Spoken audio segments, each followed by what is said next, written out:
మీ ఇల్లు ఎప్పటికీ పటిష్టంగా ఉండాలనుకుంటున్నారా? కాన్ లైఫ్ కెమికల్‌తో ఇది సాధ్యం. ఈ నంబర్‌ను సంప్రదించండి. చాలా రోజుల నుంచి చాలా రోజుల నుంచి ముఖ్యంగా తెలుగుదేశం నాయకులందరికీ, కార్యకర్తలందరికీ నేను చాలా రోజుల నుంచి మనసిప్పి పంచుకోవాలనుకుంటా ఉన్నాను.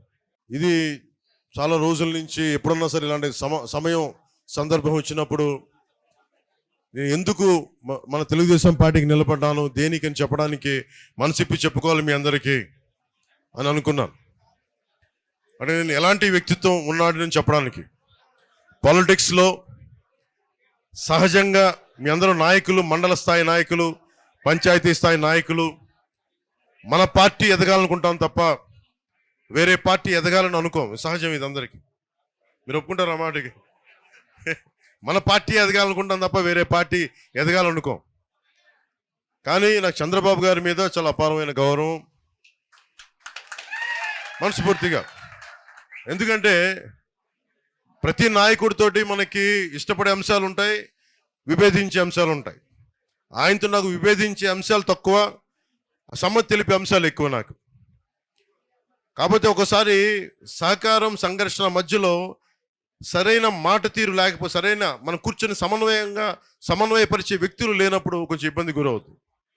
2014 కూడా ఆ రోజు నేను ఏ కండిషన్స్ లేకుండా, ఒక్క పదవి ఆశించకుండా, ఏం ఆశించకుండా అన్కండిషనల్గా తెలుగుదేశం పార్టీ, మన భారతీయ జనతా పార్టీ గెలవాలని చెప్పి జనసేనని పెట్టి కూడా, అప్పటికి ఒక 10 మందిని అభ్యర్థులు నిలబెట్టగలిగే స్థాయిలో ఉండి కూడా ఎందుకు పెట్టలేదంటే, సంపూర్ణంగా నా స్థాయి నుంచి సంపూర్ణంగా గెలవాలి, మీరందరూ అలయన్స్ బాగుండాలి, అలయన్స్ బాగుంటే ఆటోమేటిక్గా మేము బాగుంటామన్న ఆలోచనతో 2014లో మనస్ఫూర్తిగా రోజున ఒక్క పదవి ఆశించకుండా తెలుగుదేశం పార్టీ మన భారతీయ జనతా పార్టీకి చేసి పెట్టాను. ఆ రోజున మొన్న జైల్లో ఉన్నప్పుడు, చాలా అకారణంగా ఆయన జైల్లో పెట్టినప్పుడు, ఎలాంటి విషయం లేకుండా జైల్లో పెట్టినప్పుడు నాకు చాలా బాధ కలిగింది. ఆయన వెళ్తా ఉంటే చాలామంది రోడ్డు మీద, అన్న ఆయన ఆయన్ని బంధించేశారన్న, ఆయన కూర్చోబెట్టి జైలు నుంచి బయటికి తీసుకురండి అన్న అని చెప్పి ప్రతి ఒక్క తెలుగుదేశం తమ్ముడు నా దగ్గరికి వచ్చి దారి పొడుగుతో మాట్లాడుతుంటే చాలా కదిలించేసింది. ఇది నేనేం కోరుకుంటానంటే, మనందరి మధ్య మనం విభిన్నమైన పార్టీలకు చెందిన వ్యక్తులం కావచ్చు, కానీ మనందరం కలిసి భారతదేశానికో, ఆంధ్రప్రదేశ్, మనం ఉంటున్న ఆంధ్రప్రదేశ్కు మనం పని చేసుకోవడానికి వచ్చాం. మనందరికీ ఏకాభిప్రాయం లేకపోవచ్చు అన్ని విషయాల మీద, కానీ ఎక్కువ శాతం ఏకాభిప్రాయం ఉండేలాగానే మనం ప్రయత్నాలు జరుగుతూ ఉంటాయి. ఈ పొత్తు కూడా అలాంటిదే. అన్నీ మనం ఏకీభవించాల్సిన అవసరం లేదు, అన్నీ మనం కూర్చొని యాక్సెప్ట్ చేయాల్సిన అవసరం లేదు, కానీ ఎక్కువ శాతం 70-80% అందరం ఏకీభవించే పరిస్థితులే ఉంటాయి. నాకు ఎదుగుదల ఉండి కూడా ఎందుకు నన్ను నేను కుదించుకొని 25 స్థానాలకు ఎందుకు కుదించుకున్నానంటే, మీ దగ్గర బలమైన స్ట్రక్చర్ ఉంది తెలుగుదేశం పార్టీకి. మేము స్ట్రక్చర్, మా దగ్గర యువత బలం ఉంది, మా దగ్గర కొట్లాడే బలం ఉంది, మా దగ్గర కొట్లాడే శక్తి ఉంది. నేను మా యువత అందరికీ చెప్తుంటాను, మా మహిళా నాయకులు వాళ్ళందరికీ చెప్తుంటాను, మా నాయకులందరికీ చెప్తుంటున్నాం, భారతీయ జనతా పార్టీని చూసి కానీ, తెలుగుదేశం పార్టీని చూసి కానీ మనం నేర్చుకోవాల్సింది, ఒక ఇంతమంది జనసందోహాన్ని ఒక స్ట్రక్చర్లో ఎలా పెట్టాలి అనేది మీ రెండు పార్టీలను చూసి నేర్చుకోవాలి. తెలుగుదేశం పార్టీని చూసి పదే నేను చెప్తా ఉంటాను. ఎందుకంటే ఎవరైనా సరే నేర్చుకోవడం మీద, ఎవరి దగ్గర ఇచ్చిన పాఠాలు నేర్చుకోవడానికి జనసేన మేమందరం సంసిద్ధంగా ఉంటాం. ముఖ్యంగా ఆయన జైల్లో పెట్టినప్పుడు నేను వెళ్ళాను లోపలికి. నా దగ్గర నాకు పెద్ద ఆలోచన ఏం లేదు.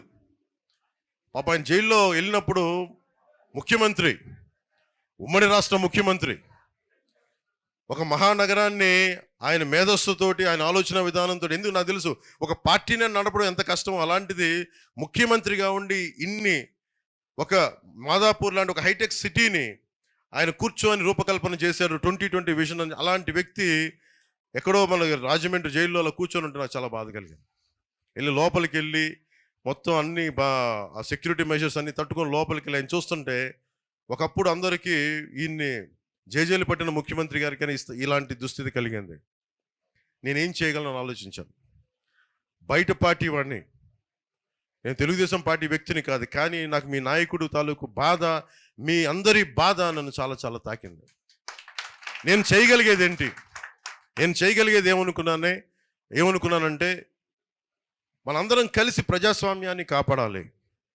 మనందరం కలిసి వైసీపీ రాక్షస పాలన నుంచి ఆంధ్రప్రదేశ్ని విముక్తి కలిగించాలి. నా వంతు కృషి నేనేం చేయగలను? సహజంగానే ఇలాంటి పరిస్థితుల్లో ముఖ్యంగా మీ నాయకులందరికీ, తెలుగుదేశం నాయకుల మీ అందరికీ కూడా, సీనియర్లందరికీ తెలుసు, ఇలాంటి పొత్తులో ఆర్మ్ ట్విస్ట్ చేస్తారు. మాకు ఇన్ని సీట్లు కావాలి, మాకు ఇది కావాలి, అలా కండిషన్స్ పెట్టే పొత్తు ఉంటుంది ఎప్పుడు. నేను అవేం పెట్టుకోలేదు మనసులో. ముందు మీ నాయకుడు బయటికి రావాలి, చంద్రబాబు నాయుడు గారు బయటికి రావాలి అన్న ఒక్కటి తప్ప. ఎందుకంటే లెక్కలేసేవాడైతే వాడు పవన్ కళ్యాణ్ అవ్వడు. మనసుతో స్పందిస్తాను, మనకి తెలివితేటలతో స్పందించను, మనసుతో స్పందిస్తాను. కానీ నేను మనసుతో స్పందించినప్పుడు చాలామంది మా నాయకులు చాలా ఇబ్బందులు పడ్డారు. ఇప్పుడే మనకి మండపేట నుంచి కూడా లీలాకృష్ణ గారు సర్వేశ్వరరావు గారితో కూర్చొని మాట్లాడుతున్నారు.